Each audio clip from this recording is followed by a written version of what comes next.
আসসালামু আলাইকুম। আমি ইঞ্জিনিয়ার আব্দুল্লাহ আল মামুন। আজকের এপিসোডে আমরা আলোচনা করব নির্মাণ কাজের পানির বৈশিষ্ট্য নিয়ে। কেমন পানি দিয়ে আমরা নির্মাণ কাজ সম্পন্ন করব। আমরা চাইলেই যে কোনো পানি দ্বারা, যে কোনো উৎসের পানি দ্বারা আমরা নির্মাণ কাজ সম্পন্ন করতে পারবো না।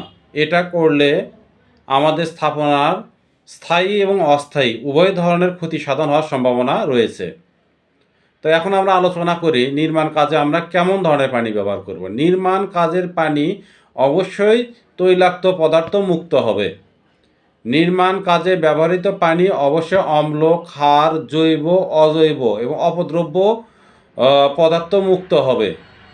নির্মাণ কাজে ব্যবহৃত পানি অবশ্যই আয়রন, শ্যাওলা এবং অন্যান্য ক্ষতিকর পদার্থ মুক্ত হবে।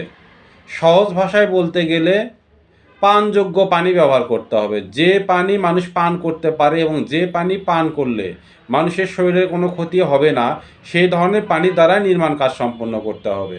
চাইলে আমরা ইচ্ছামতো যে কোনো পানি ব্যবহার করে নির্মাণ কাজ সম্পন্ন করতে পারি না।